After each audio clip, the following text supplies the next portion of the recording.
Hi everyone, welcome back to our week 2 discussion. For today's video, we are going to talk about the circulatory system. So what happens once the air becomes processed by the respiratory system? Alone, can respiratory organs supply every cell in our body with oxygen? Okay, so with that, we are going to talk about the other system, which is the circulatory system. But before that, again, let me represent to you the objectives for today's lesson. Okay, so first, you are expected to be able to define circulatory system. Next, explain the parts of the circulatory system. Then after that, identify what is circulation. And also, enumerate the types of circulation. Then, explain how blood is pumped by the heart.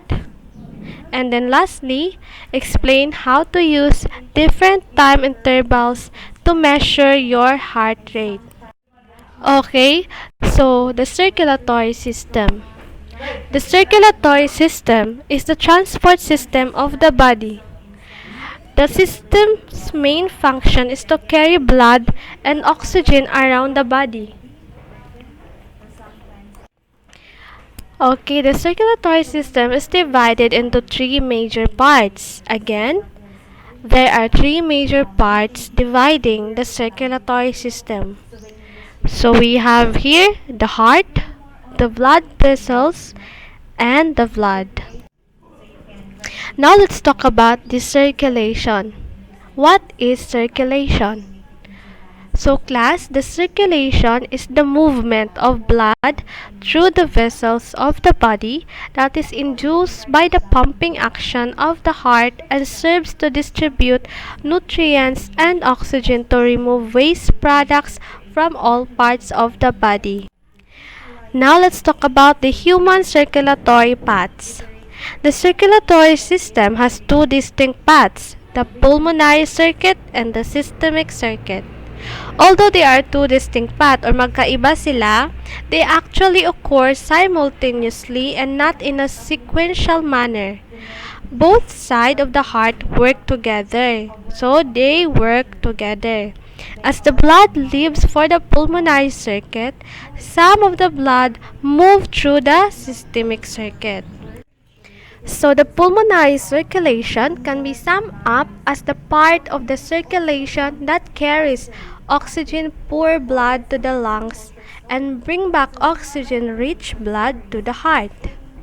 Blood enters the pulmonary circuit when the right atrium receives oxygen-poor carbon dioxide-rich blood from body tissues through the superior vena cava and the inferior vena cava.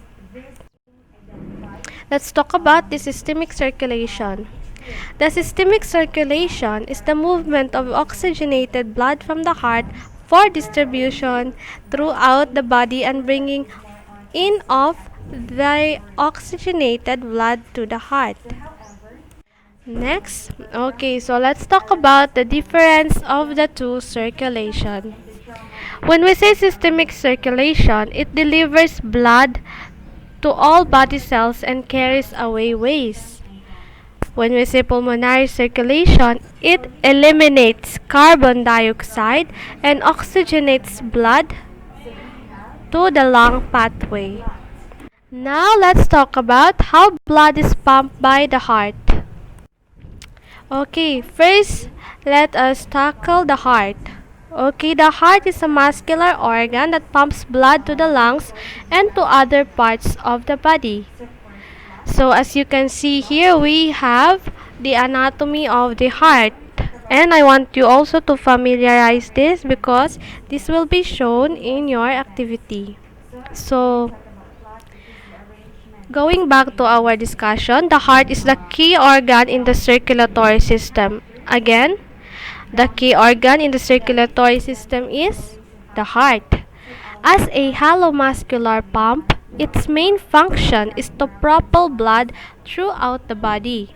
It usually beats from 60 to 100 times per minute, but can go much faster when necessary. So we have here the anatomy of the four chambers of the heart. So pag tinanong kayo, what are the four chambers of the heart?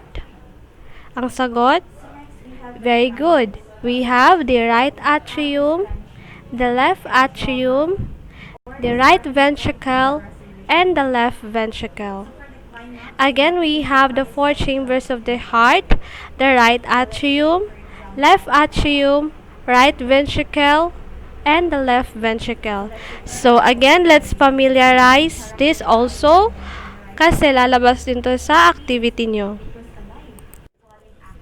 Okay, now let's talk about or let's proceed to another topic, which is how the heart works. So let's talk about the function of the heart. The right side of your heart receives oxygen poor blood from your veins and pumps it to your lungs, where it picks up oxygen and gets rid of carbon dioxide, while the left side of your heart receives oxygen-rich blood from your lungs and pumps it through your arteries to the rest of the body.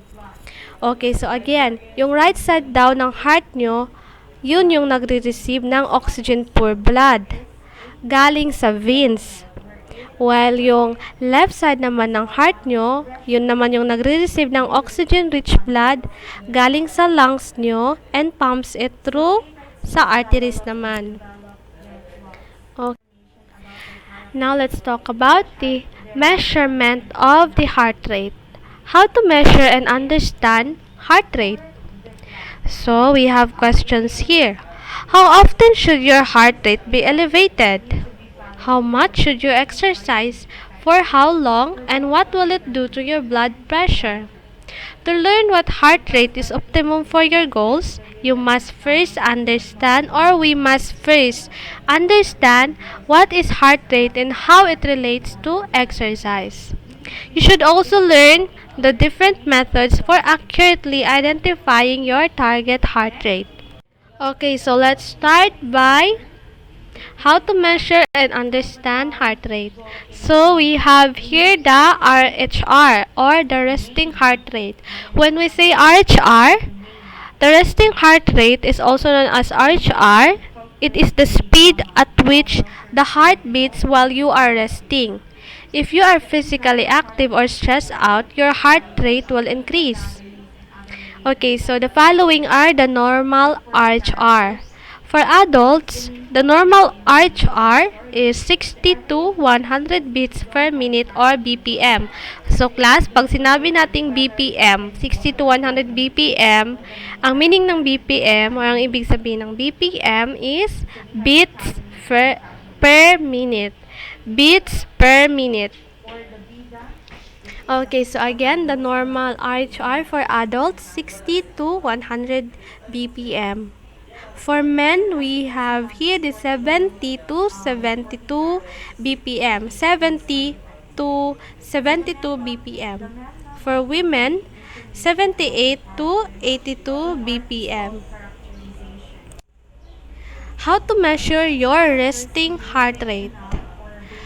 Okay, first step, count each heartbeat for 60 seconds.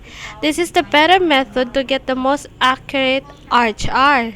If you feel too sleepy to count all the way, you can count the beats for just 30 seconds and then multiply your count by 2. So class, you can try this at home. Now let's talk about the different methods for measuring your heart rate. So as you can see, we have 5 here. Let's discuss first the wrist or neck pulse. You can take your pulse using your carotid artery and your neck, or the radial artery in your wrist. Alternatively, you can also use a pulse oximeter. So for the second method, it is called the activity trackers. Modern activity and fitness trackers such as the Fitbit Charge or Apple Watch have heartbeat detection, capabilities that can give you an estimate of your beats per minute or your BPM and even notify you when you reach your target heart rate.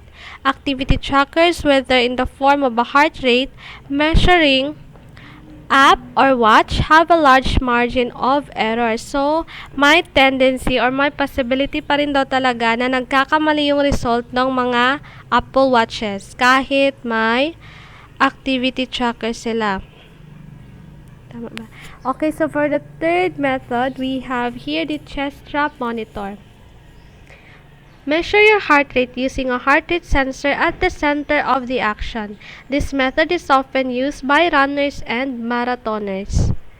And for the fourth method, we have here the electrocardiogram or the ECG or EKG. ECG are done to screen people for safe participation in exercise. So the medical personnel will be focused on looking for heart disorders in the test results. Now for our last method, we have here the photoplethysmography or the PPG. This measurement is used as an alternative to the ECG. It uses light-based technology to get heart rate readings by measuring the rate of the blood flow. Okay, class, did you understand the lesson? If yes, then let's have a review. So for the next few slides, I will be asking you questions.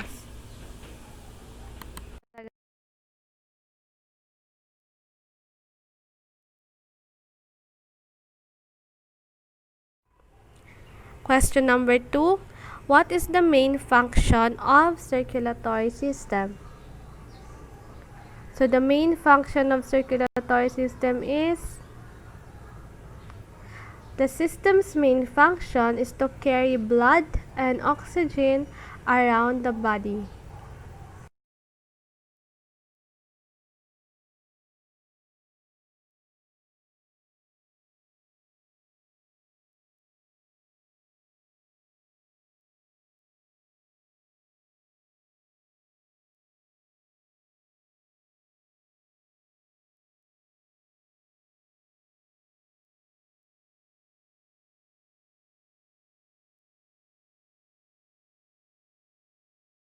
Now for our question number 4, what are the types of circulation?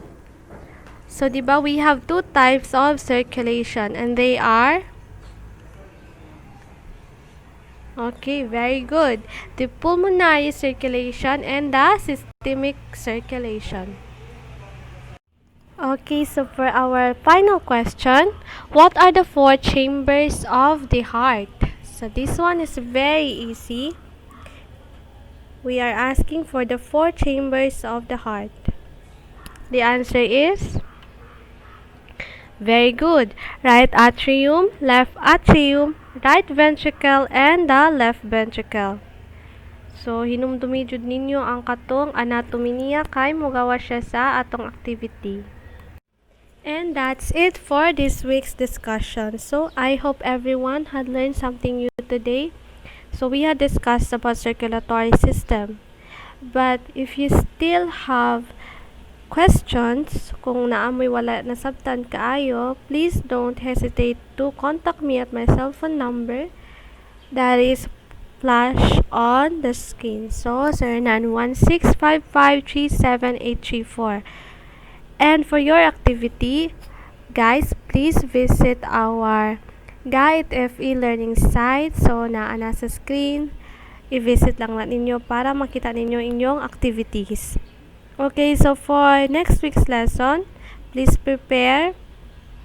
Kung kinsa to pwede mag-advanced research, pwede mo mag-advanced research about heredity and inheritance. Okay, so that's it.